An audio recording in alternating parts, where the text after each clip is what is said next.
Oke, sebelum kita memulai kelas pada sore hari ini, ada baiknya kita semua berdoa dengan kepercayaan masing-masing. Berdoa dimulai.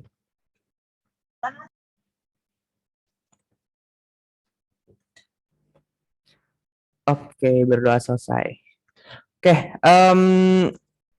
mungkin kalian udah lihat di grup Telegram atau di sosial media Sandal Ilmu yang lain, kalau hari ini kita bakal belajar tentang sistem reproduksi hewan, manusia, dan tumbuhan. Jadinya kita bakal ngedrilling soal sih, bukan kita udah nggak bahas materi lagi, kita bakal ngedrilling soal tentang 3 materi itu, reproduksi pada hewan, manusia, dan tumbuhan. Nah, drilling soalnya itu aku pakai quizzes, jadi nanti uh, kalian diharapkan join quizzesnya ya. Gak ada dan ini gak usah malu-malu kok, kayak misalnya kalian salah juga nggak apa-apa kan, gara-gara kan ini gak dinilai.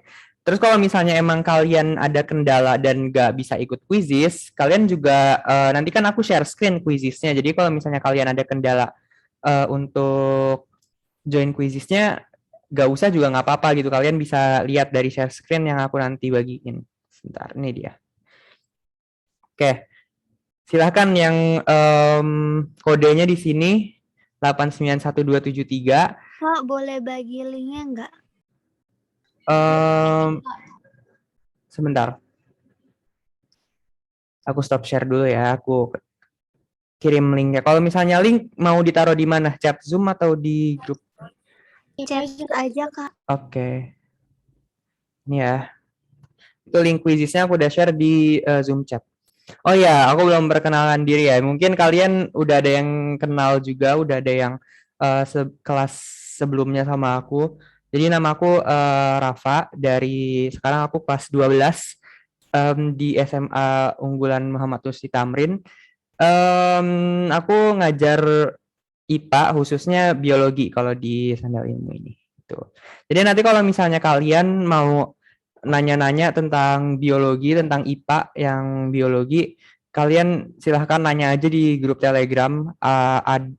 Harusnya sih ada nama aku yang namanya Rafa RP di Telegram. Ya jadinya ayo semuanya join Zoom dulu. Kita bakal sebenarnya soalnya nggak banyak sih. Jadinya nanti kita kayak ada soal kan, ada soal ditunjukin gitu dan nanti kalian jawab berapa detik. Nanti setelah itu kita bahas, ada pembahasannya. Nanti kalau misalnya kalian ada yang mau nanya-nanya terkait itu, ya tinggal nanya aja di Zoom chat. Kalau nggak misalnya kalian mau nanya di langsung on mic juga nggak apa-apa gitu. Aku tunggu sampai jam 16 lewat 12 deh untuk semua join. Ya.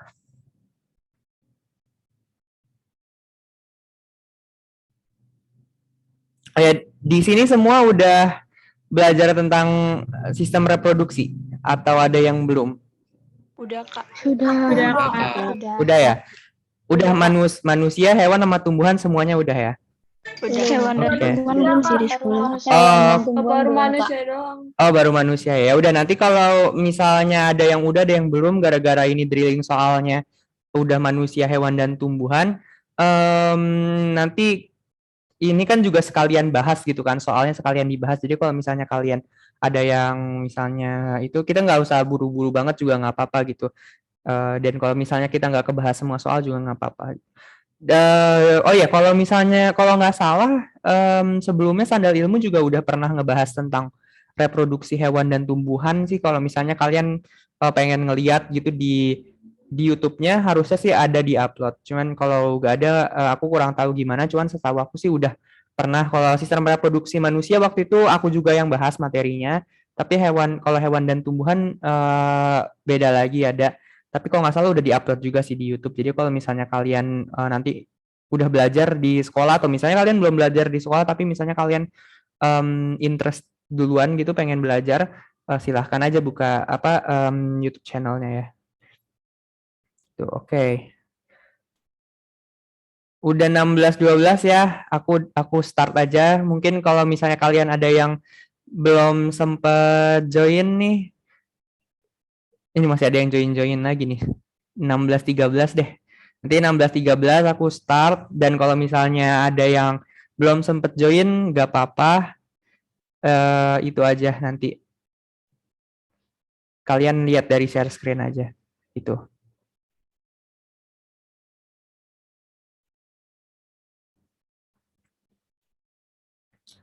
Oke, aku mulai ya. Start.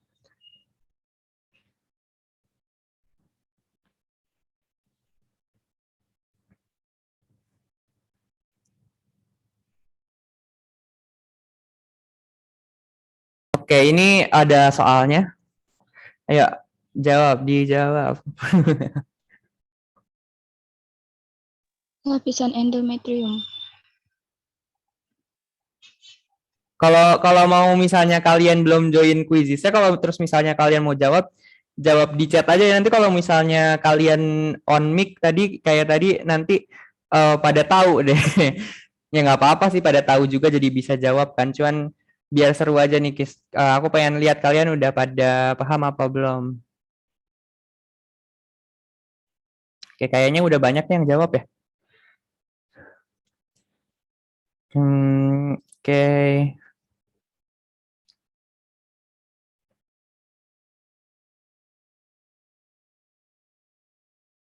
Oh ya, ini quizis aku udah ke share screen kan ya? Udah kelihatan belum? Udah Kak. Udah kan ya? Oke, sip. Udah, Kak.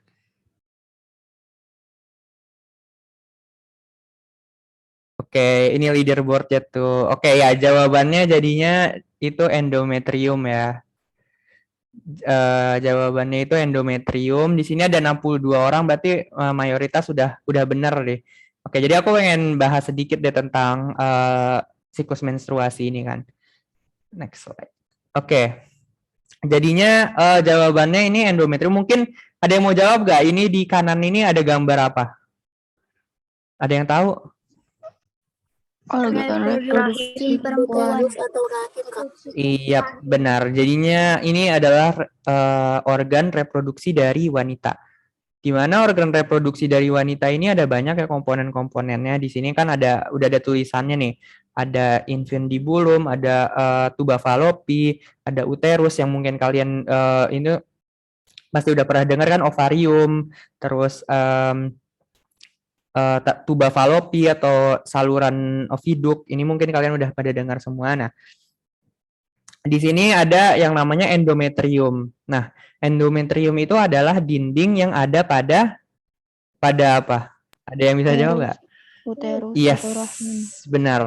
Ya, jadinya kalau misalnya endometrium itu adalah lapisan yang ada pada uterus, dinding yang ada melapisi uterus, atau mungkin kalian juga lebih kenal sama rahim. Jadi rahim sama uterus itu sama ya.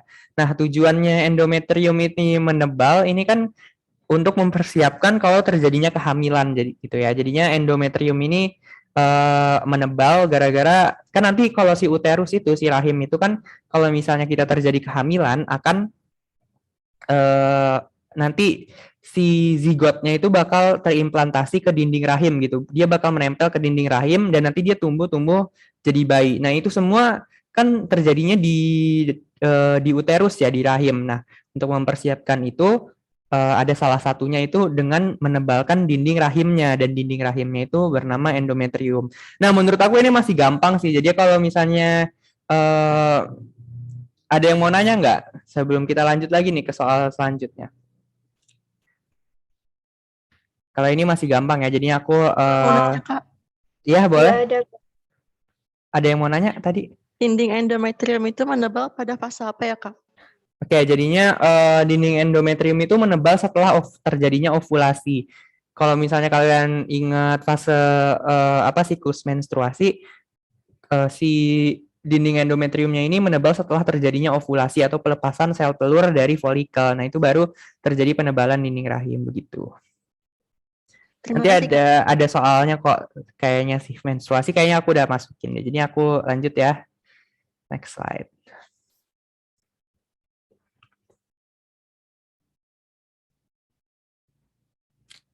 Oke, ini dia. tentang penyakit sistem reproduksi pada manusia.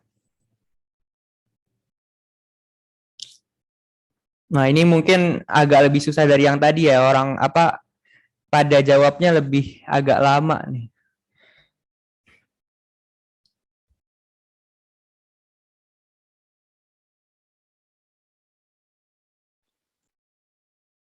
Yum.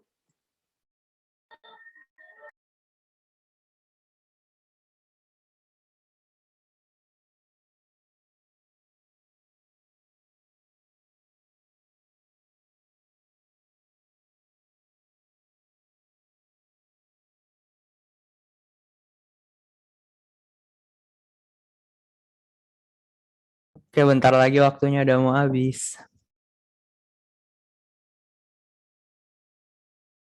Oke, kita lihat leaderboard. Oke, pacar Zeno nih yang paling tinggi nih, pasti dia suka sama NCT. Oke, jadinya kalau dilihat dari grafiknya di sini ya, udah banyak nih yang jawab benar, yang jawaban yang benar itu Treponema pallidum. Nah, oke, jadinya di sini aku bilangnya kan penyakit Raja Singa. Di sini ada yang tahu nggak penyakit Raja Singa itu ada nama lainnya? Namanya apa? Sifilis. Yes, bener banget. Ya, jadi ya penyakit Raja Singa itu nama lainnya itu sifilis ya. Terus di sini kalau di pilihan ada sebentar. Di pilihan di sini di pilihan ada yang namanya Neisseria gonorrhea. Itu kira-kira menyebabkan penyakit apa? Gonorrhea. Iya, iya itu gampang ya yang menyebabkan si gonorea ini mirip-mirip namanya gitu si bakterinya. Terus kalau sifilis ini emang beda gitu, sifilis Treponema pallidum kan jadinya mungkin kalian harus lebih menghafal gitu. Terus ada juga Candida albicans. Kalau Candida albicans itu keputihan pada vagina gitu. Dia biasanya ditandai dengan timbulnya rasa gatal, terus mengeluarkan cairan putih. Nah, kemudian ada human immunodeficiency virus. Itu ada yang tahu nggak menyebabkan penyakit apa? HIV. Iya, benar. Oke, jadi HIV ini menyebabkan AIDS ya, acquired immunodeficiency, dan itu penyakit yang lumayan apa sampai sekarang masih belum ada obat yang pastinya untuk bisa menjamin kesembuhan gitu. Oke. Nah, ini dia. Jadinya Treponema pallidum atau namanya penyakit menular seksual sifilis dikenal juga dengan Raja Singa yang tadi aku udah bilang kan. Nah, ini terjadi akibat infeksi dari Treponema pallidum bakteri. Ini gejala awalnya ada kondisi muncul luka di area kelamin, mulut, atau dubur. Oke, ada yang mau bertanya nggak tentang Treponema pallidum atau mungkin penyakit-penyakit lainnya yang tadi yang ada di pilihan? Kak, penyakit kista itu Kak, penyebabnya apa? Maaf, penyakit apa tadi? Agak kurang Kista. jelas. Oh, oke. Biasanya kista itu kan kayak ada tonjolan gitu ya sebenarnya di kulit atau di mana. Nah, itu sebenarnya banyak banget itunya apa penyebabnya salah satunya mungkin tumor, terus mungkin ada kondisi genetiknya, mungkin ada infeksi. Jadi macam-macam sih sebenarnya kalau kista itu. Gitu. Oke, aku lanjut ya ke soal berikutnya.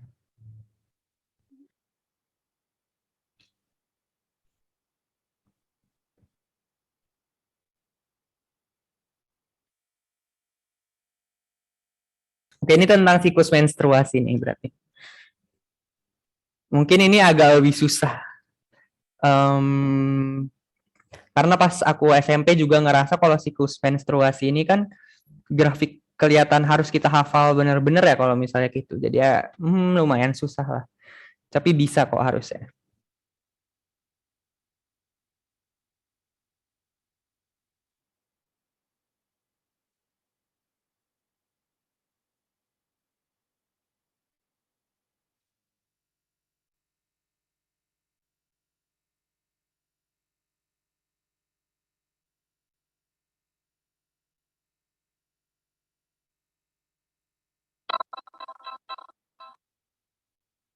Oh, waktunya udah mau habis. Oke.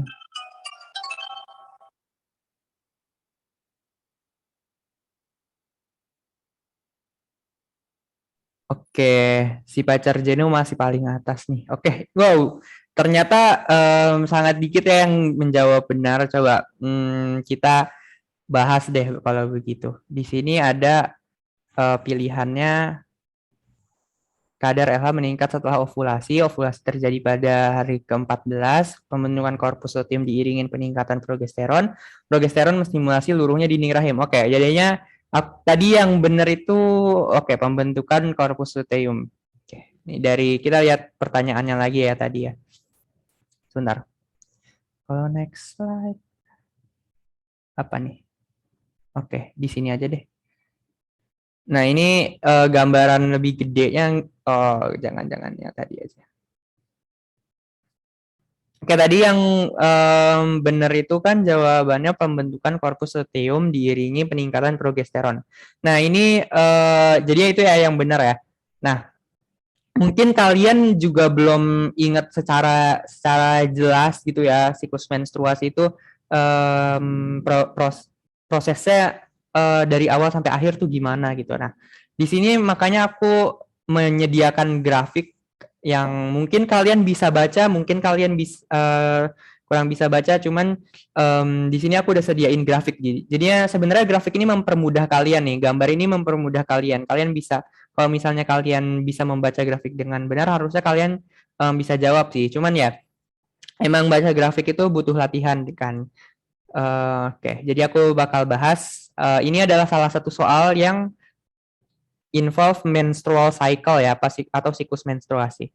Nah, siklus menstruasi ini diawali oleh di hari pertama itu ada ya terjadinya menstruasi nih. Ini kalau misalnya kalian lihat ada 3 macam, ada perkembangan folikel atau follicular development. Kayaknya aku bisa zoom deh sebentar ya. Ternyata bisa di zoom. Ini kalian bisa lihat gak kalau misalnya aku zoom in zoom out gini? Bisa. Oke, kelihatan ya. Oke. Jadi di sini ada 3. Di sini itu dalam grafik ini di bawah ini ada hari setelah siklus menstruasinya. Jadi misalnya kalau 0 ini hari ke-0, ini hari kedua, hari ke-4, hari ke-6, hari ke-8 kayak gitulah bacanya. Nah, terus ada endometrial cycle yang kalau tadi kan udah ada pertanyaannya kan tentang endometrium. Endometrium itu apa? Dinding dari rahimnya. Jadi di sini nih menggambarkan penebalan dan penipisan si dinding rahim. Nah, kalau misalnya di sini, ini kan dia kayak kelihatannya kayak hancur gitu kan. Nah, ini maksudnya berarti terjadi menstruasi. Setelah terus misalnya setelah 14 hari ini terjadi penebalan gitu kan. Nah, terjadi penebalan ini terjadi setelah tadi aku juga udah jelasin nih, terjadi setelah ovulasi kan di sini ada nih ini garisnya nih. Garis ini nih sebenarnya ngegambarin terjadinya ovulasi di hari ke-14 dan setelah ke hari ke-14 di hari ke-16, 18, 20, 22, 24 ini kan si endometriumnya menebal kan. Jadinya overall cara bacanya kayak gitu sih, cuman mungkin emang agak susah sih kalau untuk membaca grafik.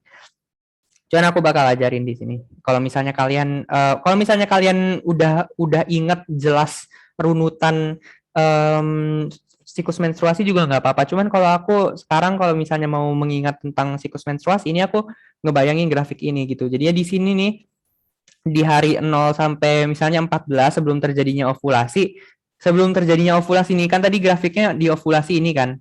Itu ada garis si merah ini meningkat. Nah, garis meningkat ini maksudnya apa? Di sini kan ada dibilang nih garis yang meningkat itu LH. Jadinya di gambar ini si LH ini meningkat sebelum ovulasi dan emang begitu kan? Kalau misalnya kalian udah pernah belajar dan masih ingat tentang siklus menstruasi, sebelum ovulasi terjadi, sebelum pelepasan sel ovum dari folikel itu akan terjadi peningkatan LH yang drastis gitu, yang membuat terjadinya ovulasi.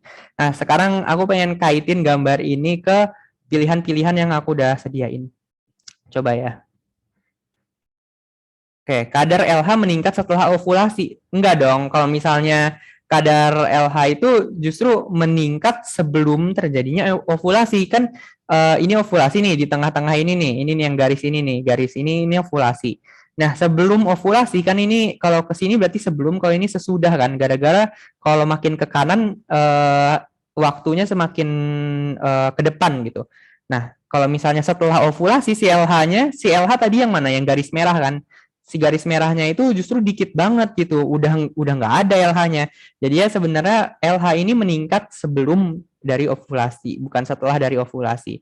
Kalau misalnya kalian nggak ngelihat dari gambar ini dan kalian tahu itu juga bagus banget gitu. Kalian berarti udah paham dan udah ingat betul tentang siklus menstruasi. Kemudian ke oh ini kayaknya aku juga salah nih berarti, soalnya harusnya ini juga bener ya. Ovulasi itu terjadi pada hari ke-14. Oke, harusnya berarti jawabannya ada dua nih. Yang ini juga benar nih di gambar, ovulasi itu terjadinya di hari ke-14 dan ini udah jelas banget ya. Sorry. Ini berarti aku salah tadi. Apa aku pas bikin soal mungkin ada salah. Jadi ya saat terjadi ovulasi ini emang terjadinya di hari ke-14 kan gitu ya. Di gambar ini udah terlihat jelas gitu. Jadi ya, harusnya kalau kalian tadi berhasil ngejawab yang ovulasi terjadi pada hari ke-14 itu juga harusnya benar ya.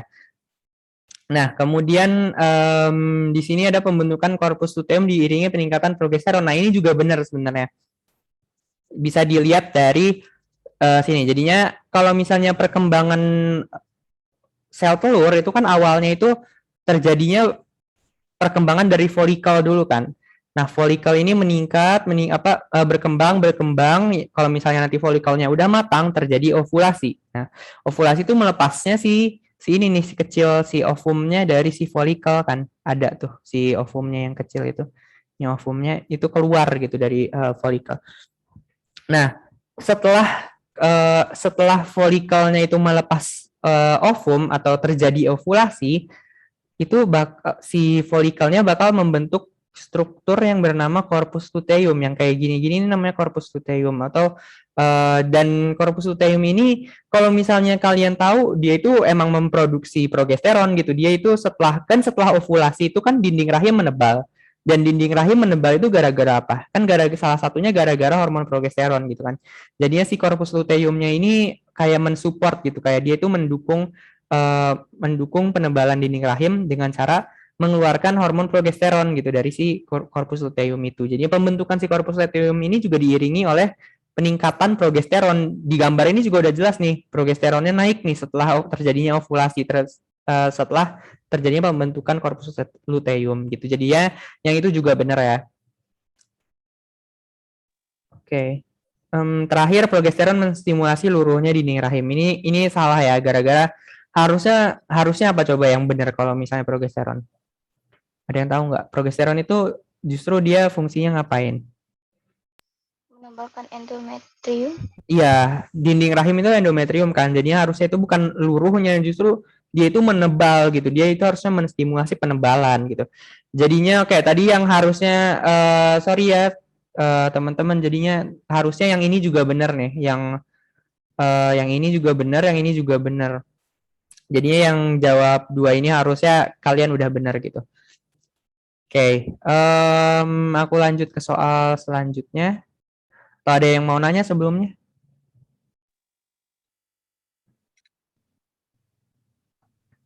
Nggak ada, Kak. Oke, coba kita lanjut aja ya.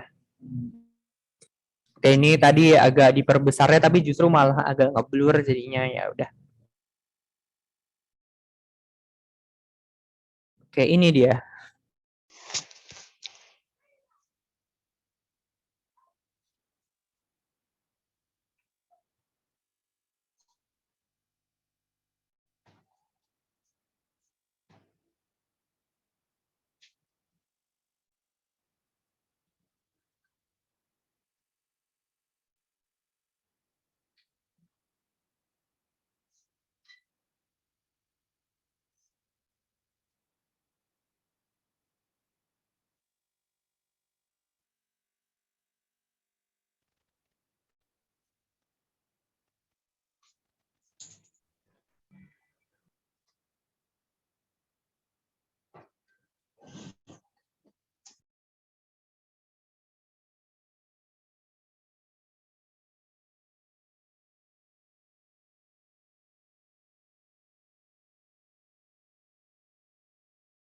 Oke, waktunya udah mau habis.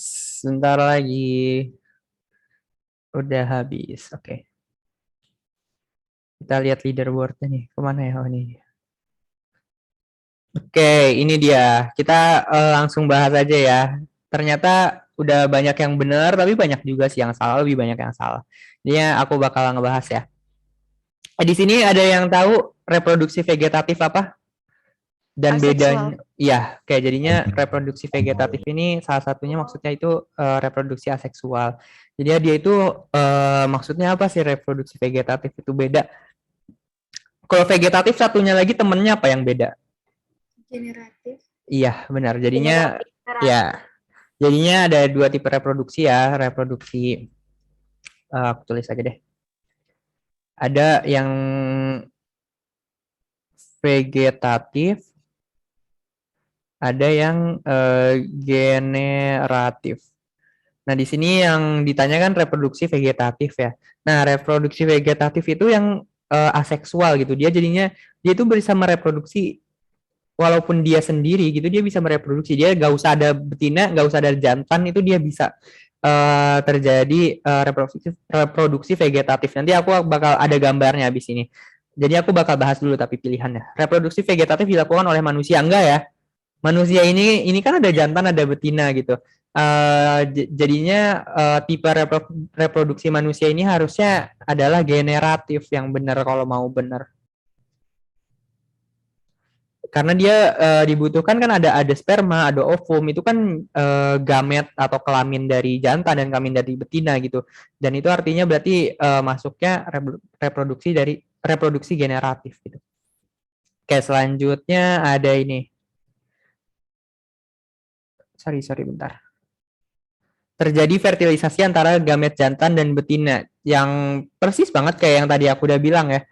Harusnya kalau misalnya dia ada betina dan jantan, harusnya bukan itu dong, bukan vegetatif, harusnya generatif. Kalau misalnya pernyataan ini sebenarnya kalau misalnya pertanyaan tentang reproduksi vegetatif ya berarti pilihannya ini diantara dia ngejelasin vegetatif atau generatif sih. Kalau enggak dia nggak masuk akal sama sekali. Cuman ini masuk akal, ini sebenarnya generatif. Jadi harus ada terjadi fertilisasi. Nah, kemudian sifat anak hasil reproduksi vegetatif adalah campuran dari kedua orang tua. Nah, kalau misalnya vegetatif itu kan salah satu, bisa kalian ada yang mau sebutin nggak salah satu contoh dari reproduksi vegetatif selain pembelahan biner? Bertunas. Oke, ya, Fragmentasi. yes, benar. Jadinya bertunas itu kan salah satunya hidra ya. Terus kalau fragmentasi itu planaria. Nah, kalau planaria misalnya dia berfragmentasi nih, misalnya aku nggak bisa gambar dengan baik, ya udahlah cacing gitu misalnya. Terus misalnya kan membelah diri ini misalnya jadi dua. Nanti kan yang ininya jadi cacing lagi, yang ini jadi cacing lagi. Nah, sifatnya itu sama dong. Gara-gara kan dia dari satu organisme yang sama. Kalau misalnya sifatnya berbeda itu kalau misalnya dari jantan dan betina, misalnya kalian itu kan manusia. Manusia itu kan hasil reproduksi dari ibu kalian jantan dan ibu kalian betina dan ayah kalian kan yang kelaminnya jantan dan menghasilkan anak kalian, dan kalian itu kan sifatnya campuran dari ayah dan ibu kalian gitu. Nah, itu maksudnya kayak gitu. Jadi kalau misalnya dia itu anaknya hasil reproduksi kalau dari vegetatif itu sebenarnya sama. Jadi kalau misalnya ada cacing, dia fragmentasi, berarti hasil fragmentasinya itu kan sama dengan dia sendiri gitu kan, karena nggak ada organisme lain gitu. Beda dengan misalnya mamalia nih yang dia itu harus kawin, harus ada fertilisasi antara gamet jantan dan betina. In that case berarti ya ada percampuran antara dua sifat kan, makanya dia menghasilkan sifatnya yang campuran gitu anaknya. Kalau misalnya vegetatif enggak gitu ya. Terus oke, ya yang terakhir yang benar ini pembelahan biner. Jadi pembelahan biner itu biasanya pada bakteri dan ini adalah salah satu contoh dari reproduksi vegetatif. Nanti ada gambarnya sih. Sebentar ya. Hmm,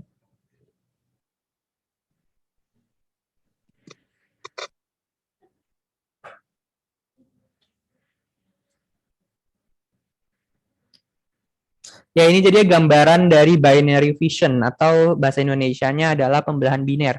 Nah, pembelahan biner ini ya terjadi di bakteri ya, apa biasanya dia itu dimulai dari ini bakteri, satu sel bakteri ini, di mana satu sel bakteri ini dia kromosomnya itu direplikasi menjadi dua, terus semua organel-organel atau isi dari selnya juga digandakan. Kenapa digandakan ya? Gara-gara dia mau menggandakan diri juga gitu. Jadinya yang lainnya semua digandakan. Akhirnya dia membentuk suatu kompleks yang dia itu, pokoknya akhirnya mereka kayak menjauh gitu, membentuk sel dari diri sendiri dan akhirnya terbentuk dua daughter cells atau dua sel anakan. Dan dia dibilang di sini identical daughter cells. Jadi maksudnya identical ini kan identik ya, jadi sama gitu. Kayak yang tadi aku baru jelasin gitu, gara-gara ya ini kan vegetatif. Kalau misalnya reproduksi vegetatif ya anaknya dua-duanya itu sifatnya sama gitu sama ibunya, dan ada dua anak itu dua-duanya juga sama satu sama lain gitu. Kayak jadinya udah begitu sih kalau tentang pembelahan biner. Jadi ya, ada yang mau bertanya nggak? Enggak kok. Nggak ada, Kak. Oke, aku lanjut ya. Ups. Oke, ini harusnya gampang lah ya.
Oke, waktunya udah selesai dan ini menurut aku masih gampang ya.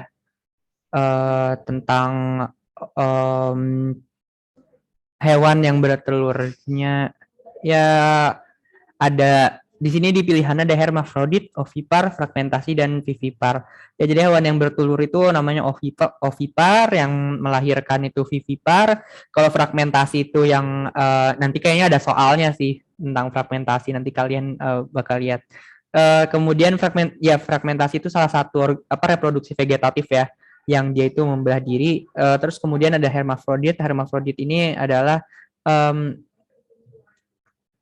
hermafrodit itu suatu organisme yang bisa memproduksi dua gamet gitu, jantan dan betina. Salah satunya kayak siput mungkin yang kalian sering dengar. Nah, ini gambarnya lah ya. Gambar yang ovipar, ovovivipar, dan ovovivipar, dan vivipar gitu. Yang beranak vivipar, beranak dan bertelur itu ovovivipar, yang bertelur itu ovipar. Di sini ada hewan-hewannya. Harusnya kalian udah lumayan ingat-ingat lah ya tentang hewan ini tuh apa, hewan ini itu tuh apa, kayak gitu. Jadi aku langsung lanjut aja. Soal berikutnya.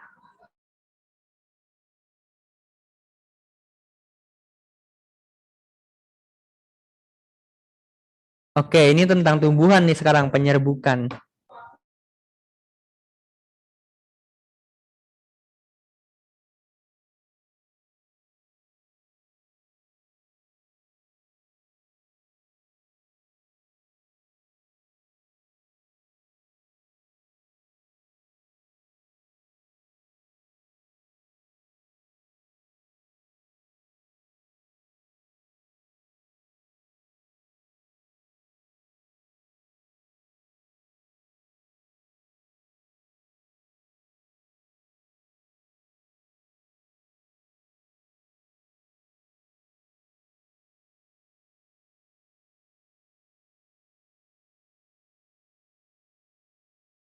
Oke, waktunya udah mau habis.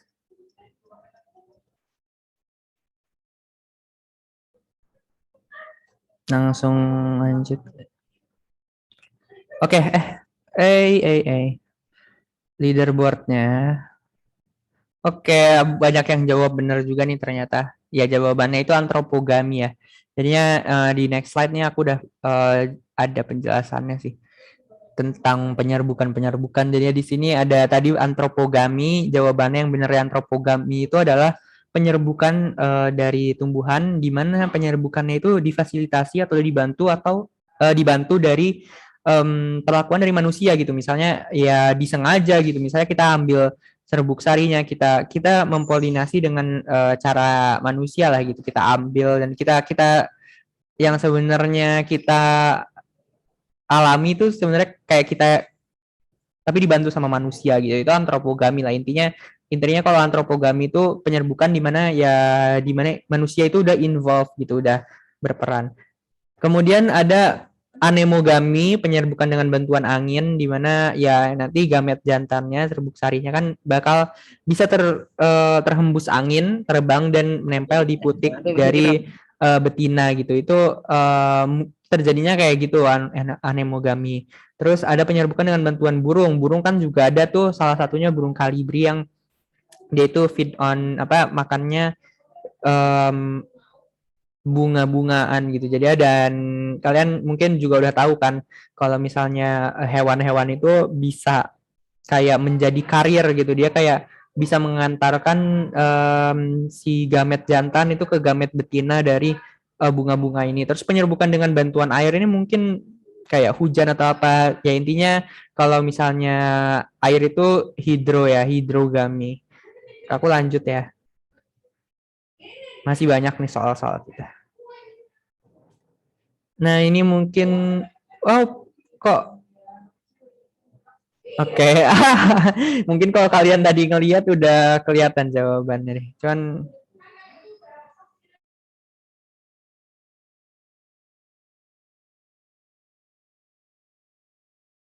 tentang partenogenesis ya sekarang.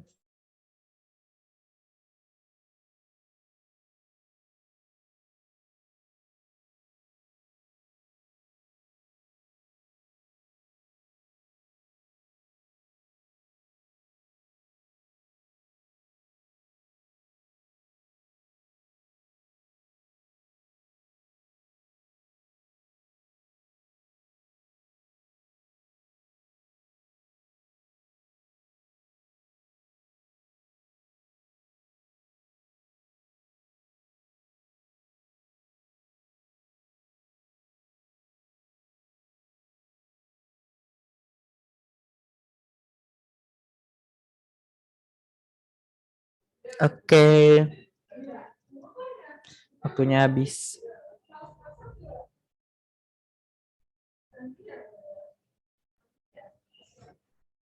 Oke, ini leaderboardnya yang masih paling tinggi sih pacar Jeno. Terus oke, jawabannya udah banyak banget ya yang benar ya, partenogenesis ini terjadi pada lebah. Dan emang ayam itu kan ayam ya biasa lah, ayam bertelur, lumba-lumba itu mamalia kan, berarti dia vivipar, sapi juga vivipar gitu. Dan lebah ini ada sesuatu yang unik nih dengan lebah. Walaupun nggak hanya di lebah sih, cuman salah satu contoh yang paling sering ini ada di lebah partenogenesis. Nah, mungkin kalian ada yang belum pernah dengar dengan partenogenesis atau mungkin kalian udah lupa sebenarnya partenogenesis itu kayak gimana. Jadinya ini ya gambarannya. Di sini ada lebah, di sini ada female bee, betina, di sini ada male bee. Nah, male bee ini bisa memproduksi sperma kan, ya gamet jantan lah gitu kan. Kalau jantan kan memproduksi gamet jantan, dan kalau misalnya ini ada ovum yang dihasilkan oleh si female bee atau betina gitu, gamet betina. Dan ya kalau misalnya lebah ini kan dia itu bukan secara vegetatif ya, secara generatif gitu, antara dia itu terjadi fertilisasi antara eggs, sel telur dengan sel sperma. Dan yang pasti kalau misalnya terjadi fertilisasi bakal terjadi terbentuk organisme baru kan, antara kalau misalnya terjadi fertilisasi antara gamet. Nah, Tapi uniknya kalau misalnya terjadi fertilisasi itu kalau misalnya terjadi fertilisasi antara telur dan sperma, sel telur dan sel sperma itu pasti yang dihasilkan ini adalah female bees gitu. Yang dihasilkan itu lebah betina. Kalau misalnya terjadi fertilisasi itu semua lebah yang hasilnya itu terfertilisasi, yang hasil antara fusi antara sel telur dan sel sperma itu kan bahkan bakal menjadi si lebah betina. Sedangkan kalau manusia itu kan pasti kalau misalnya dia mau hidup kan dia pasti terfertilisasi dong. Semua bayi itu kan pasti terfertilisasi itu antara sperma dan ovum kan. Itu pasti ada fertilisasinya. Tapi ya nanti bayi yang terfertilisasi itu kan tergantung kromosomnya kan, kromosom XX atau kromosom XY. Kalau misalnya dia kromosom XY dia itu jantan jadi laki-laki. Kalau misalnya dia itu kromosom XX berarti dia jadinya perempuan kayak gitu kan. Itu tergantung kromosomnya. Sedangkan kalau di si lebah ini dia itu kalau misalnya terjadi fertilisasi itu semuanya bakal menjadi lebah yang betina. Terus kalau misalnya semua menjadi yang betina, yang jantan itu lebah jantan tuh dari mana? Nah, lebah jantan itu dari sel telur yang tidak terfertilisasi. Jadi kalau misalnya dia nggak terfertilisasi, dia itu jadi jantan. Kalau misalnya terfertilisasi, dia tuh jadi betina begitu. Nah, partenogenesisnya tuh maksudnya apa gitu? Partenogenesis itu ya ini, di mana sel telur yang tidak terfertilisasi oleh sperma akan membentuk organisme, bisa membentuk jadi organisme gitu. Kalau di manusia kan ovum yang tidak terfertilisasi ya udah kan kayak nggak jadi bayi gitu. Kalau misalnya jadi bayi pasti setiap bulan semua perempuan hamil dong, berarti gara-gara kan siklus menstruasi kan. Nah, tapi kalau misalnya di lebah ini beda gitu. Dan ini juga salah satu penentuan kelamin dari lebah gitu. Jadi kalau misalnya kalian interested nih, misalnya kalian intrik banget gitu kayak misalnya oh lucu banget ya kok lebah kayak gini gitu. Kalian bisa baca-baca lagi sini soalnya emang lucu gitu. Dan banyak banyak contoh hewan lain gak banyak sih, cuman ada beberapa yang dia itu parthenogenesis juga. Cuman ini salah satu contoh yang paling biasa di-mention gitu. Ada yang mau bertanya nggak tentang parthenogenesis? Sebelum kita lanjut. Oke. Oke, pertanyaan selanjutnya ya.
Oke, waktu udah mau habis. Kita lihat leaderboard.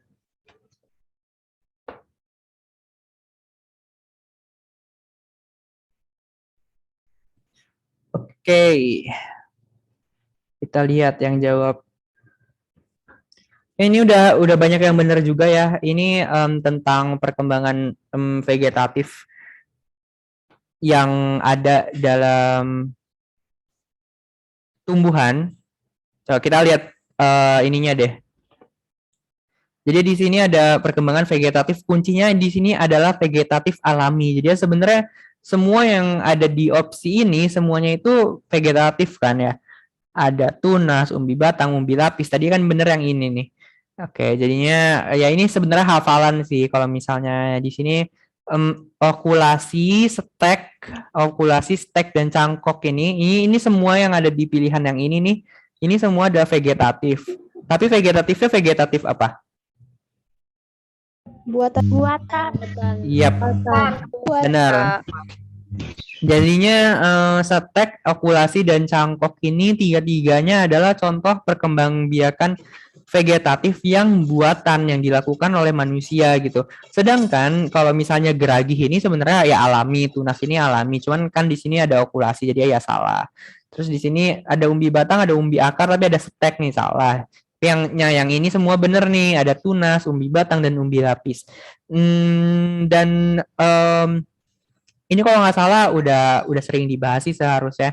Jadinya dan kalian mungkin kalau misalnya aku nggak bakal ngejelasin lebih lanjut lagi soalnya kebanyakan kalau ini tuh hafalan gitu kan. Jadi kalau misalnya tunas itu kayak gimana, tunas itu biasanya di tumbuhan apa, umbi batang itu di tumbuhan apa, di umbi lapis itu kan yang bawang kan, bawang merah, bawang kayak gitu Bu.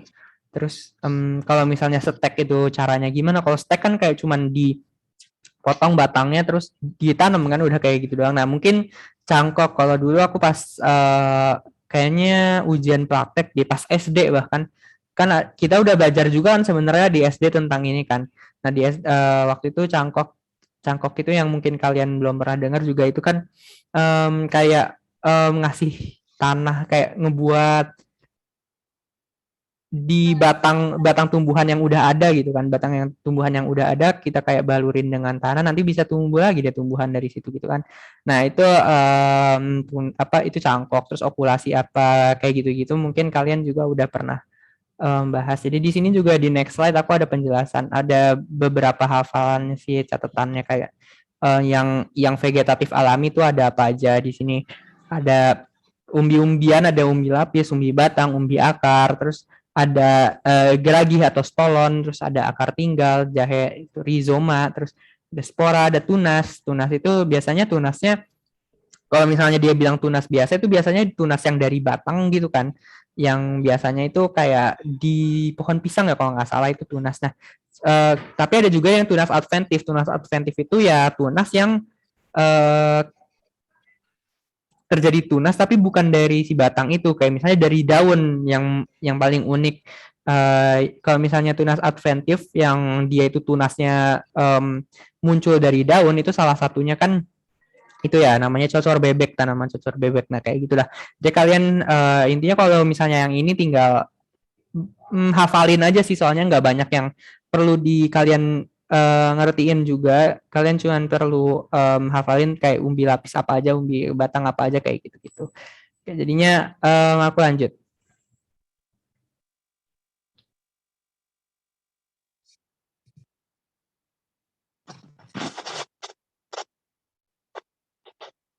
Oke, ini kalau nggak salah ya, oke ini penyakit ya, tentang penyakit reproduksi pada manusia.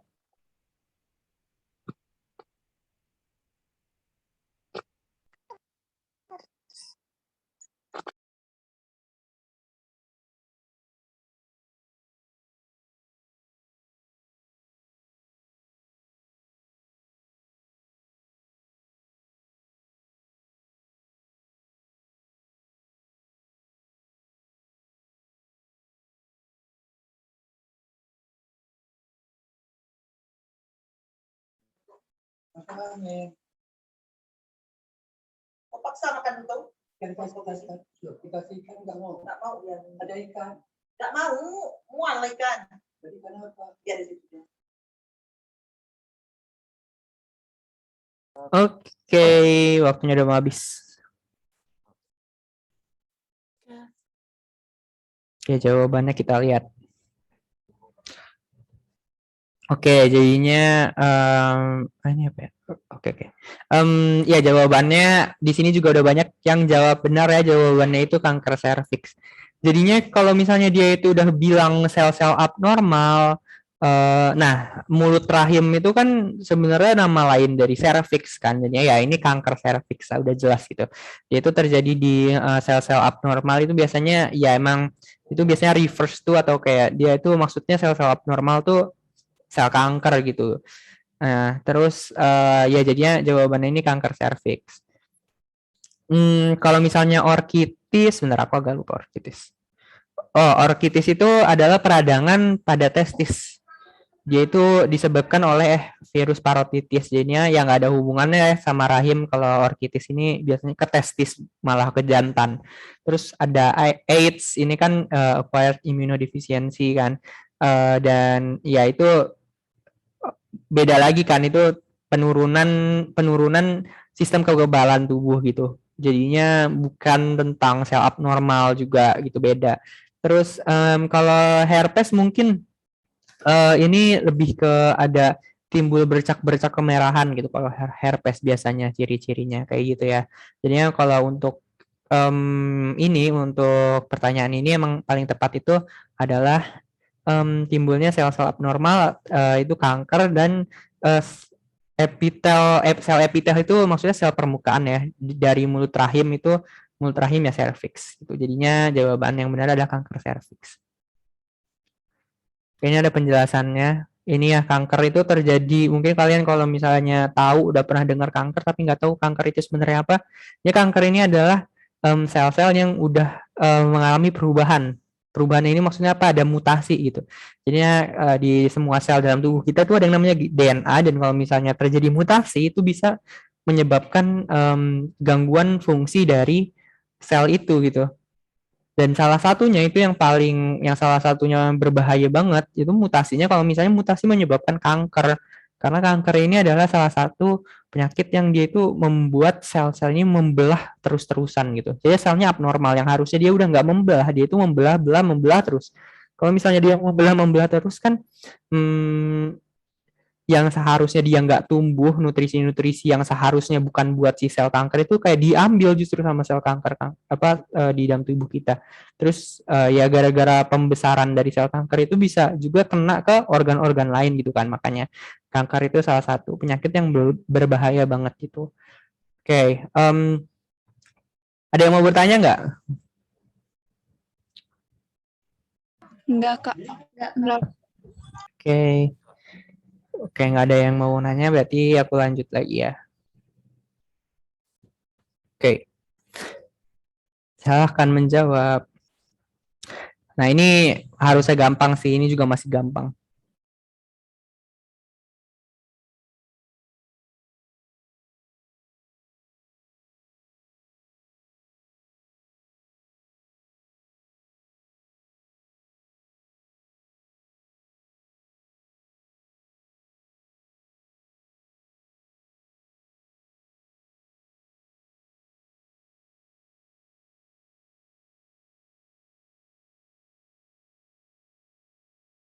Oke.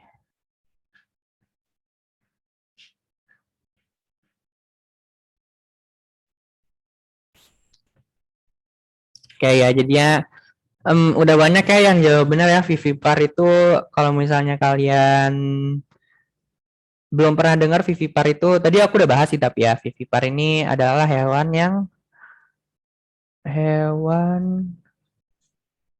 yang melahirkan. Tuh, hewan yang melahirkan. Di sini manusia itu ovipar. Soalnya kalau misalnya, oh ya mamalia itu kan yang semua melahirkan kan. Mamalia itu kan hewan yang melahirkan. Dan di sini kita bisa lihat lah di pilihan-pilihannya ya. Di sini ada ular, penyu, manusia. Nah, manusia ini vivipar. Cuman ular sama penyu ini kan enggak ya. Ular sama penyu itu ada ular yang ovipar, ada ular yang ovovivipar. Kalau penyu ini ovipar atau bertelur gitu. Terus sapi, kambing ini bener nih, sapi sama kambing. Dia itu mereka melahirkan. Cuman ikan ini di sini mungkin aku nggak terlalu spesifik juga ya, tapi ikan ini in general itu semuanya biasanya di antara bertelur atau bertelur melahirkan, ovipar kalau nggak ovovivipar. Terus di sini ya yang udah jelas lah ya, kelinci itu melahirkan, gajah itu melahirkan, rusa itu melahirkan. Jadinya ya mereka bertiga ini adalah organisme yang reproduksi secara vivipar atau melahirkan gitu. Gajah, kadal, buaya. Nah, gajah ini benar mamalia kan, apa yang melahirkan. Dan kadal sama buaya ini kalau nggak salah, kalau kadal itu ada yang ovovivipar. Kalau buaya juga di antara ovipar atau ovovivipar, mungkin aku agak lupa. Jadi kalau misalnya kalian mau penasaran atau pengen tahu si buaya ini gimana, Kalian bisa cari tahu sih. Nah, oh ya, aku ini ada intermezzo aja sih sebenarnya, bukan masuk reproduksi ya. Cuman si buaya ini kan kalau misalnya dalam manusia ini kan kalau misalnya kalian perempuan atau laki-laki ditentuin sama kromosom kan. Mungkin kalian udah pernah dengar tuh yang tadi aku udah juga bilang, kromosom XX sama kromosom XY. Kalau misalnya kromosom XY itu berarti dia gara-gara ada Y-nya dia itu jadi laki-laki. Kalau misalnya dia itu ada apa XX, dua-duanya X itu berarti dia jadi perempuan. Nah, sedangkan kalau buaya ini dan beberapa hewan sebenarnya yang lain ada yang kelamin dari anaknya itu ditentukan bukan gara-gara kromosom tapi gara-gara suhu lingkungan gitu. Jadi misalnya di suhu lingkungan ini misalnya lagi berapa derajat Celcius. Misalnya di rentan berapa derajat sampai berapa derajat itu dia bakal menjadi laki-laki jadi jantan, tapi misalnya kalau misalnya di atas itu atau misalnya di bawah itu dia tuh jadi betina gitu. Itu salah satu itu intermezzo aja sih sebenarnya, nggak ada hubungannya sama ini, cuman unik aja gitu. Jadinya ada buaya ini bisa ditentuin kelaminnya oleh suhu gitu, suhu lingkungan yang pas dia itu ada di dalam telur. Terus ada banyak lagi sih sebenarnya yang cara hewan-hewan ini menentukan gendernya gitu, gara-gara tadi juga salah satunya kan si lebah kan. Lebah itu kalau misalnya dia terfertilisasi jadi betina, kalau enggak jadi jantan. Jadi banyak macam-macam lagi, sangat bervariasi sebenarnya biologi itu ya. Nah, tapi kalau misalnya yang biologi yang kalian biasanya pelajarin ini manusia, gara-gara ya kita kan manusia, jadinya mungkin biar lebih ekspor tentang kita sendiri juga gitu. Tapi banyak banget sebenarnya binatang-binatang itu unik-unik gitu. Jadi kalau misalnya kalian mau belajar tentang itu, silahkan gitu. Oke, aku lanjut ya. Iya, Kak.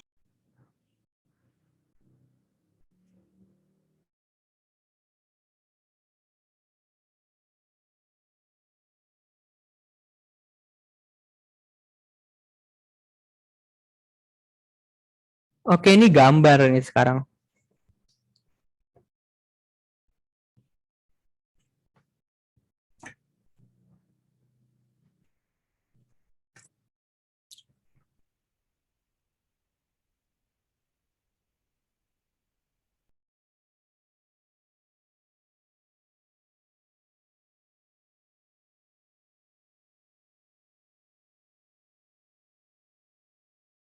Oke.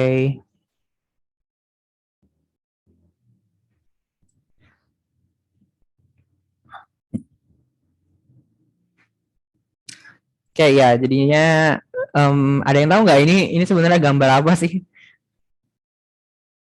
Ada nggak yang tahu? Jahe. Iya, Kak. bener. Bukan enggak. Ya, jadinya ini jahe ya.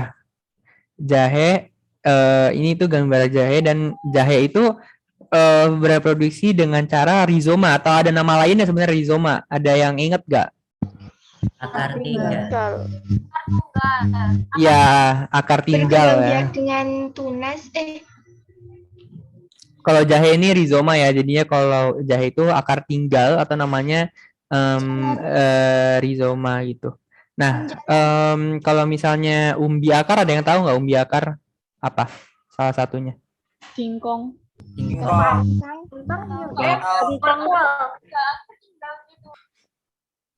Iya, ya bener ya. Jadi salah satu umbi akar itu singkong. Jadi dia itu kayak ya umbinya itu munculnya di akar gitu. Mungkin kalian udah pernah ngeliat singkong, dia itu kalau misalnya kalian gali gitu pohon singkongnya, di dalam tanahnya ada si singkongnya itu gitu. Terus stolon ada nama lainnya juga. Ada yang itu? Iya benar. Ada yang ingat contohnya apa stolon? strawberry. Rumput toki. Rumput toki, Kak. Ya banyak ya contoh-contohnya. Dan stolon ini juga dia itu lucu ya, kayak dia itu menjalarkan kayak stolonnya itu dia kayak menyebar di tanah, dan nanti dari stolon itu ada tumbuhannya lagi gitu ya. Ini udah ada gambarnya nih. Bentar. Nah, ini aku udah search nih. Jadi ya ini misalnya tanaman stroberi nih contohnya. Jadi dia ada stolonnya, dia itu ke Dia ini kayak menjalar ke sini dan nanti di sini nih tumbuh lagi deh ada si tumbuhan stroberinya. Jadi dia itu berkembang biaknya lucu lah kayak gitu. Terus apa lagi tadi satu lagi? Oh ya, umbi lapis. Umbi lapis kalau umbi lapis apa? Iya. Bawang bombay. Yes. Ya, jadinya kalau aku dulu paling gampang sebenarnya nginget umbi lapis sih gara-gara kayak misalnya bawang merah gitu itu kan emang bentuknya berlapis-lapis kan gitu ya. Jadi makanya ini namanya juga umbi lapis. Di sini kalau nggak salah ada ilustrasinya deh kalau rhizoma ini. Ya jadinya ini ya kayak rhizoma itu ada numbuhin akar. Jadi itu tumbuh lagi gitu jadi tumbuhan lain gitu. Jadi enggak modifikasi batang sorry bukan akar ya dia jadinya yang menjalar di bawah permukaan tanah dan menghasilkan tunas dan akar baru gitu. Jadinya pokoknya dari batang dia bakal menghasilkan akar baru yang nantinya ya jadi tumbuhan baru lagi gitu. Oke. Oh ya salah satunya apa tadi jahe gitu kan. Oke, lanjut ya.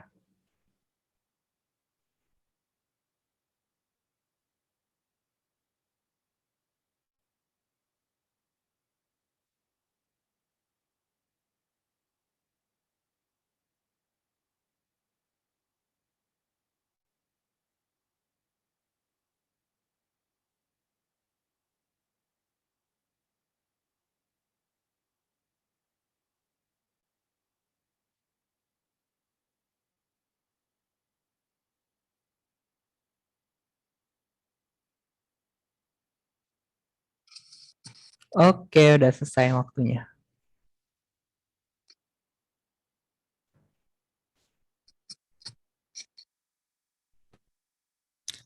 Oke. Yang jawab benar banyak tapi masih lebih banyak yang salah ya. Tapi walaupun yang salahnya terdistribusi nih di sini. Oke, kita bahas deh berarti. Oke, uretra. Kayaknya di next slide ada ya penjelasannya. Oke.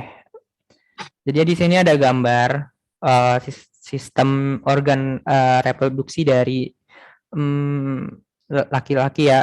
Jadinya di sini ada uretra nih. Ini uretra. Nah, jadinya kalau misalnya kalian lihat di sini uretra ini kan saluran yang paling akhir gitu. Dia itu saluran di mana dia itu saluran keluar ya, bener-bener pokoknya dia itu menghubungkan antara lingkungan luar dan dalam. Nah, kalau misalnya di jantan ini biasa buat keluarnya sperma atau misalnya pipis gitu, pipis urin atau sperma itu keluarnya lewat uretra, saluran yang ada di dalam penis ini gitu. Nah, kalau misalnya pilihan-pilihan lain coba. Bagian yang bentuknya bulat, telur yang tersimpan dalam skrotum, ini harusnya apa? Ada yang mau jawab nggak? Ya, oke. Jadinya yang bagian yang berbentuk bulat atau telur itu yang ada dalam skrotum ini testis ya. Kayaknya harusnya tadi ada gambarnya juga sih. Ya, ini dia. Ininya ya. Kok agak nggak kelihatan. Ini dia. Ini testis bentuknya seperti telur dan ada di dalam skrotum gitu. Jadinya tadi jawabannya salah kalau misalnya kalian jawab itu. Terus mana lagi ya tadi pilihannya? Saluran panjang yang mengarah ke atas dan merupakan lanjutan dari epididymis. Nah, ini apa nih? Vas deferens. Ya, benar. Jadinya dari epididymis itu ada saluran ke atas. Kan epididymis itu nempelnya apa deketnya sama testis karena dari testis terus nanti spermanya di epididymis. Nah, dari epididymis ini ada saluran yang namanya vas deferens. Terus saluran yang menghubungkan ovarium dengan rahim ini apa nih? Yes. Ya, jadinya ada banyak sih nama-namanya ya, tuba falopi, terus oviduk gitu. Itu sama aja sih ya. Intinya itu ada saluran yang menghubungkan ovarium dengan rahim. Ada gambarnya nggak ya? Bentar.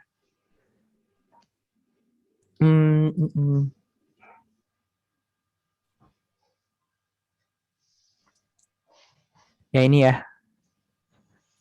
Yang ini nih. Ini kan ovarium. Oh, agak nggak kelihatan ya. Ini kan ovariumnya. Ini rahim. Nah, ya ini dia namanya fallopian tube atau tuba fallopi. Dia itu saluran yang menghubungkan antara ovarium dan rahim gitu. Oke.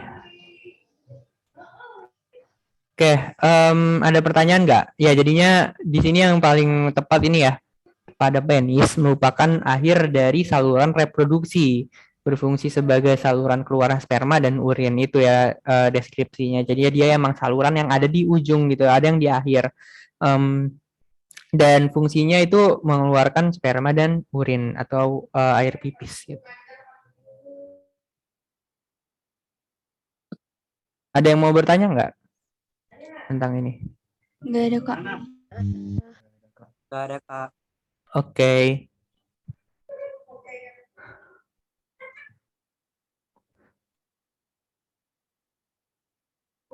Ini ada tentang tumbuhan lagi nih kalau nggak salah.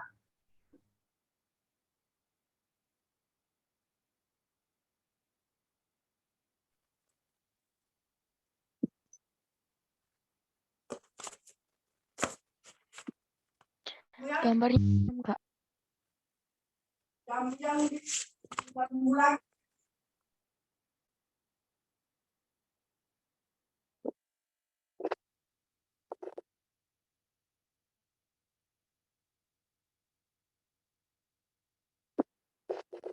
Oke, waktunya habis.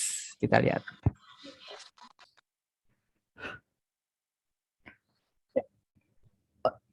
Leaderboardnya masih sama ya ternyata dari tadi. Kayak ini rata-rata udah bener semua ya berarti. Udah 60-an yang jawab bener, terus yang lain masih dikit sih yang jawab salah. Cuman ini kayak aku juga udah bahas ya tadi sedikit tentang tipe fertilisasi dan ini kalau dari gambar ini kan angin ya yang dia itu kayak dia angin bertiup terus jadinya si jagung yang melepaskan serbuk sari terus nanti serbuk sarinya terbawa angin dan menempel ke putik dari jagung yang lainnya dan ini kan kalau misalnya angin itu kan masuknya anemogami ya jadinya ya jawaban anemogami gitu lanjut.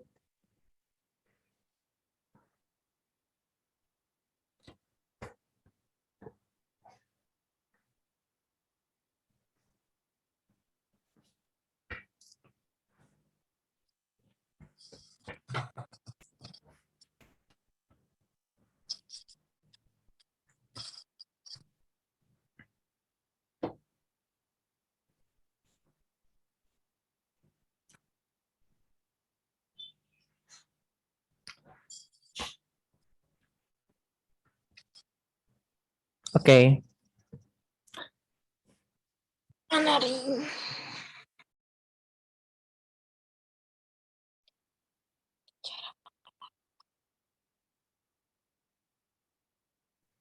Oke, ya ini juga udah banyak yang jawab benar nih, udah lebih banyak yang dari yang tadi. Jadi ini kalau misalnya kalian belum pernah lihat, kayak belum pernah lihat gambarnya ini adalah cacing planaria ya. Mungkin kalian baru pernah lihat atau kayak kalian misalnya baru dengar doang. Nah ini dia cacing planaria. Nah cacing planaria ini sebagai apa kayak yang tadi aku udah jelasin juga ya. Dia itu reproduksinya itu salah satunya adalah dengan cara vegetatif, yaitu dengan fragmentasi, yaitu membelah diri. Begitu. Oke, udah banyak yang benar juga. Ini ada gambarnya ya. Jadinya dia ini ada parentnya, dia si planarianya, dia membuat fragmen-fragmen, ya makanya dia namanya fragmentasi. Dan dari fragmen-fragmen itu dia membentuk daughter planaria atau anak-anakan planaria yang baru gitu. Oke, lanjut.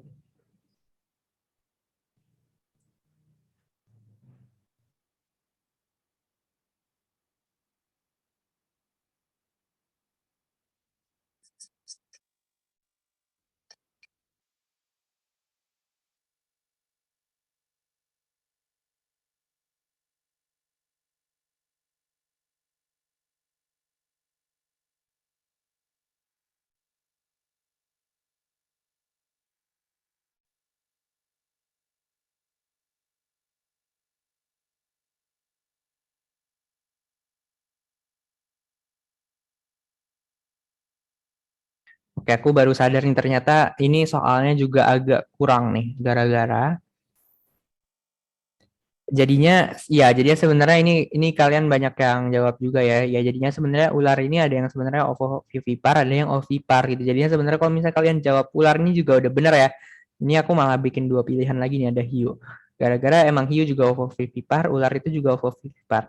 Nah, sedangkan kalau penyu ini kan bertelur, kalau paus ini vivipar gitu. Ini ada hewan-hewan nih ovovivipar. Ada platypus, ada ikan pari, ada ikan hiu, ada kadal, ada apa sih nih? Bunglon ya, terus kuda lautnya. Ya itulah hewan-hewan yang ovovivipar. Dan ovovivipar sebenarnya nggak terlalu sering dibahas juga ya, yang biasanya tentang itu yang kayak bertelur atau melahirkan kayak gitu-gitu. Tapi ya asal kalian tahu aja gitu.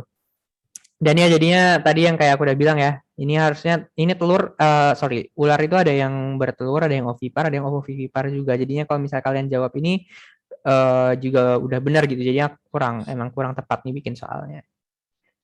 Oke, lanjut.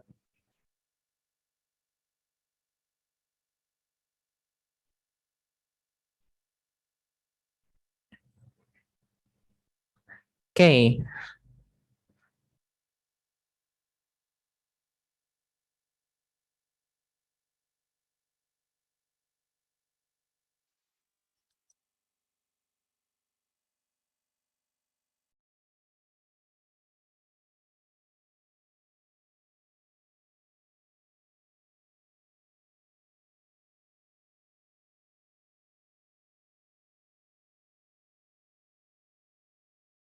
Oke, times up katanya. Gimana nih leaderboard? Oke, coba kita ups. Eh. Gimana sih? Oke. Ya, oke, ada yang banyak jawab generatif buatan, ada yang vegetatif buatan, tapi yang benar generatif apa vegetatif buatannya. Ini kayaknya udah kelihatan sih kalau dia itu vegetatif ya harusnya. Harusnya ini udah kelihatan kalau ini tuh buatan. Kenapa? Gara-gara ya di sini nih dia ada blade katanya. Dia itu kayak dipotong dan ya gak mungkin kan tanaman itu memotong dirinya sendiri gitu pakai pisau apalagi. Ya pasti ada peran manusia lah di situ. Jadinya ya ini pasti adalah reproduksi buatan. Nah, generatif sama vegetatifnya itu kenapa jawabannya vegetatif coba? Gara-gara ya di sini yang dipotong ini kan salah satu batang tumbuhan dari tumbuhan ini. Nah, berarti kalau misalnya si batang ini ditumbuhin ke sini, ini kan ya nanti bakal sama persis kan sama si tumbuhan yang sebelumnya. Gara-gara ini kan itu apa nggak ada. Kalau tadi yang aku udah bisa aku awal-awal banget jelasin kalau misalnya generatif itu kan yang misalnya involve atau terlibat dua kelamin gitu yang biasanya harus ada fertilisasi dan gimana-gimana. Kalau ini kan dia bener-bener motong batangnya doang, terus batangnya ditumbuhin lagi dan bisa jadi tanaman baru. Nah, itu kan vegetatif berarti. Berarti ya jawabannya vegetatif buatan begitu. Nah, ada yang tahu nggak tapi ini itu apa gitu? Ini sebenarnya teknik apa? Stack. Oke, Stack, Kak. ya benar. Ya harusnya udah lumayan jelas ya gara-gara dia itu memotong batang kan yang tadi aku udah bilang juga dia itu memotong batang dari salah satu tumbuhan dan batang yang sama yang tadi dipotong itu ditumbuhkan kembali di media yang baru. Kemudian batang yang tadi yang dipotong yang ditumbuhkan itu bisa berkembang lagi dan tumbuh lagi menjadi tumbuhan yang baru lagi gitu. Oke, jadinya yang generatif buatan kurang tepat ya jadinya kayak tadi yang aku udah bisa jelasin gara-gara di sini nggak berperan nggak ada fertilisasi nggak ada. Pokoknya dia itu sendiri gitu dari satu tumbuhan. Begitu. Oke, jadinya lanjut ya. Oh, ada yang mau bertanya nggak nih? Sebelum dari pertanyaan-pertanyaan sebelumnya juga atau tentang reproduksi, pokoknya ada yang mau tanya nggak? Misalnya kalian ada yang penasaran gitu tentang apa? Kalau bisa aku jawab, aku jawab. Kalau nggak ada, lanjut aja nih berarti. Oke. Kak, ada yang tanya di kolom komentar ciri-ciri hewan yang partenogenesis. Oh, kayak ya. Jadi ininya yang benar itu partenogenesis ya. Jadi aku search aja nih partenogenesis.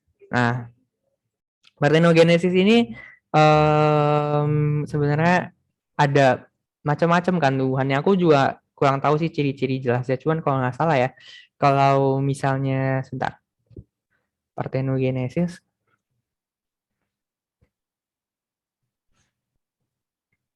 Partenogenesis itu mungkin kalian kalau misalnya udah tahu tentang kayak em, hewan-hewan tentang klasifikasi hewan yang kayak misalnya ada mamalia, reptil apa-apa kayak gitu. Nah, itu sebenarnya parthenogenesis ini lebih sering katanya it occurs commonly atau kayak katanya itu lebih sering terjadi pada tumbuhan itu bisa juga parthenogenesis gitu.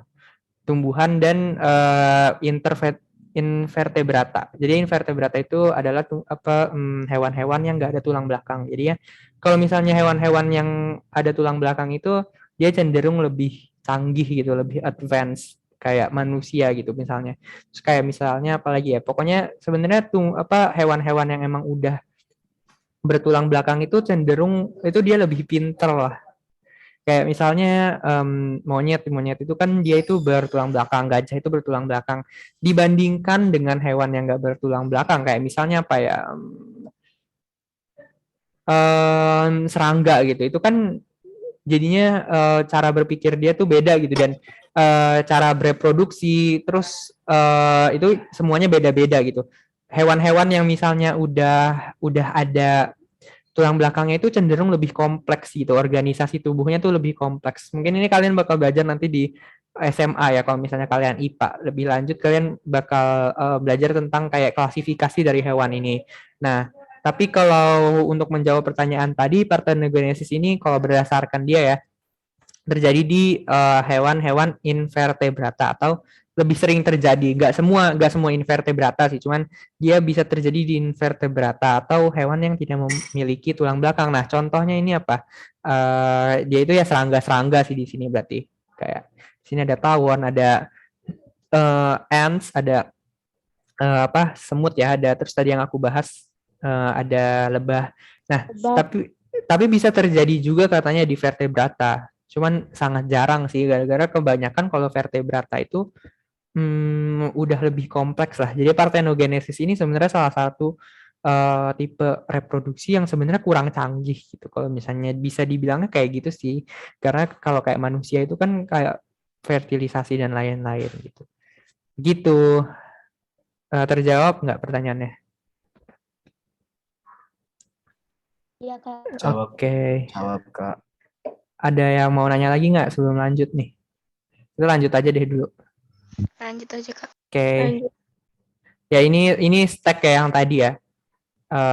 Gambaran bedanya lagi sih sebenarnya. Cuman ya intinya sama aja dia kayak memotong tumbuhan batangnya dan ditumbuhin. Oke. Oh ya, aku iseng nih. Yang kalau misalnya kalian bisa jawab soal ini berarti kalian keren banget. Gara-gara ini menurut aku sangat susah. Cuman kalau misalnya kalian bisa jawab dan misalnya bisa jelasin gitu, itu udah keren banget sih.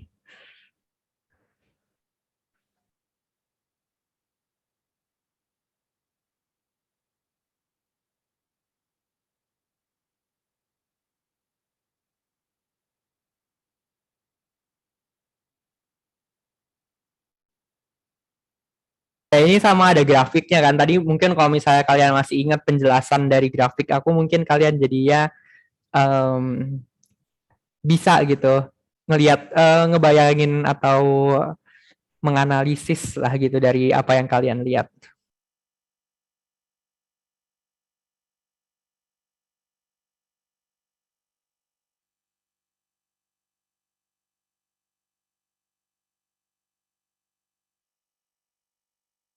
Waktunya habis ya.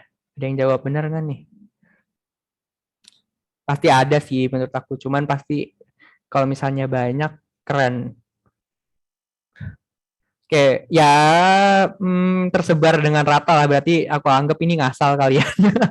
Jadi gara-gara ada mirip-mirip tuh apa perbandingannya 20, 17, 23, 27 nggak beda jauh lah gitu kan. Ya jadinya gimana, pertanyaannya susah nggak? Lumayan Susah. lumayan Kak. Lumayan lah ya. Oke. Ya jadinya tahu nggak ini sebenarnya aku ngambil soal dari soal OSN tingkat kabupaten untuk SMA. Jadinya susah banget sih harusnya. Jadi ini soal olimpiade gitu. Aku iseng-iseng aja nambahin siapa tahu kalian bisa gitu. Ya jadinya ini soal soal olimpiade tingkat kota sih. Tapi untuk SMA dan kalian masih SMP kan. Jadinya kalau misalnya kalian belum bisa juga aku maklumi sih soalnya emang ini susah gitu. Yaitu ngebahas tentang PIL-KB katanya. Nah, dia itu terus di pilihan-pilihannya itu dia kayak disuruh ngejelasin kira-kira PIL-KB itu kerjanya gimana gitu. Dan kalau misalnya kalian mau tahu ini berarti kalian benar-benar harus paham tentang hormon-hormon dan tentang siklus menstruasinya. Coba kita bahas baca pelan-pelan ya. PIL-KB merupakan alat kontrasepsi yang mengandung estrogen dan progesteron. Nah, PIL-KB mengandung estrogen dan progesteron nih. Kalian harus ingat juga estrogen dan progesteron nih ngapain nih terus gitu. Terus katanya pil KB bekerja dengan cara mengubah kondisi hormonal yang berkaitan dengan siklus reproduksi. Berikut merupakan perubahan hormonal selama siklus reproduksi normal dari seorang perempuan. Nah, itu maksudnya gambarnya ya. Itu kan pernyataan yang benar gitu. Nah, di sini bentar aku jadi lupa kan tadi jawaban yang benar apa? Oh, yang pertama ya, oke. Ya, berarti bahas yang lain dulu, jangan yang pertama. Katanya pil KB mengakibatkan ovulasi terjadi secara prematur. Nah, ini salah. Kenapa salah? Karena tadi kan pil KB ini mengandung apa? Estrogen dan progesteron kan. Nah, estrogen dan progesteron ini kalau misalnya udah ada estrogen dan progesteron itu kan terjadinya setelah ada ovulasi kan biasanya. Kalau misalnya kalian ingat, estrogen dan progesteron itu meninggi saat setelah terjadinya ovulasi. Dan kalau misalnya estrogen dan progesteron itu udah tinggi, itu LH dan FSH itu udah nggak bisa, pokoknya kalau estrogen dan progesteron tinggi dua-duanya, FSH dan LH itu udah nggak bisa diproduksi. Jadinya ya yang nomor satu ini benar nih, yang awal. Pokoknya kalau misalnya estrogen dan progesteronnya tinggi, itu FSH dan LH-nya udah nggak diproduksi lagi. Gara-gara kalau misalnya estrogen sama progesteron itu biasanya cenderung ke penebalan endometrium gitu kan setelah ovulasi gitu. Sedangkan kalau misalnya FSH dan LH itu tingginya sebelum ovulasi kayak gitulah. Jadinya terus ada ini lagi yang tadi kalau misalnya yang kedua pil KB mengakibatkan ovulasi terjadi secara prematur. Justru pil KB ini jadinya nggak akan terjadi ovulasi gara-gara tadi yang kayak aku bilang kalau misalnya ada estrogen dan progesteron, LH dan FSH itu nggak ada. Kalau misalnya estrogen terus progesteron itu tinggi, dia itu bakal menyebabkan FSH dan LH-nya rendah. Nah, kalau FSH dan LH rendah kan yang menyebabkan ovulasi apa? LH kan. Dan kalau misalnya gak ada LH-nya, ya ovulasinya ini nggak akan terjadi gitu. Katanya pil KB akan bekerja paling efektif apabila dikonsumsi tepat setelah ovulasi. Ini salah ya, harusnya kalau mau sebelum atau kayak bahkan sebelum-sebelumnya dari ovulasi, gara-gara nggak akan ngaruh gitu kan. Kan pil KB itu untuk menurunkan FSH dan LH. Nah, kalau misalnya udah terjadi ovulasi kan ya emang udah nggak dibutuhkan kan FSH dan LH-nya, jadinya udah gitu nggak perlu. Terus pil KB mencegah terjadinya penebalan endometrium. Ya kita lihat ya, ini menurut aku lumayan gampang sih untuk kalian bisa jawab apa enggak, gara-gara di sini ada estrogen, ada progesteron kan, untuk itu dua hormon itu kan untuk justru menstimulasi kan, untuk terjadi justru menstimulasi terjadinya penebalan endometrium, bukan mencegah gitu. Itu. Jadi ya ini lumayan perlu waktu sih kalau misalnya kalian mau jawab dengan pelan-pelan, gara-gara emang ini susah soal olimpiade gitu. Oke. Kita lanjut ya. Kayaknya ada satu soal lagi apa dua nih. Oke, coba lanjut. Oke, tentang kalau nggak salah ini tentang oogenesis. Ini soal terakhir ya, soalnya kita juga udah lewat sedikit.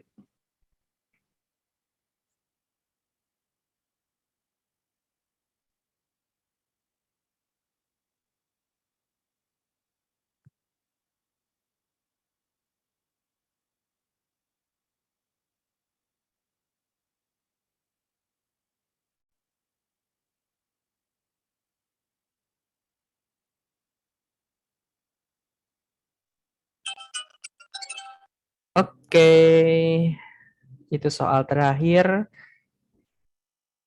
Ya, ini menurut aku ini lumayan gampang ya, dan ini sebenarnya udah kalau di questionnya ini kayak udah jelas sih ada ovumnya gitu. Kalau ovum terbentuk dari oogonium jadi ovum, ini kan proses pembentukan ovum kan, berarti yang namanya oogenesis. Gitu. Nah, ini ada ilustrasi lebih lanjutnya dan ya udah kita end session. Oke. Untuk di leaderboard yang paling tinggi itu pacar Jeno, kedua Rubigen, yang ketiga Ren. Oke, selamat tuh kalian udah masuk ke leaderboard. Oke, terus karena udah lewat 4 menit juga ya, kita harusnya selesai 17.30. Berarti kalian kalau misalnya mau nanya-nanya tentang biologi, yang tadi aku udah bilang, aku ada di Telegram. Jadi kalau misalnya kalian mau nanya-nanya, kayak gak usah sungkan-sungkan, private chat aja gitu di Telegram. Terus pokoknya kalau misalnya ada tugas biologi atau misalnya kalian bingung tentang apa, itu kalian tanya aja gitu. Iya, sama. Karena kita udah selesai, kita tutup ya. Karena tadi kita buka dengan berdoa, mari kita tutup juga dengan doa. Berdoa dengan kepercayaan masing-masing, berdoa dimulai.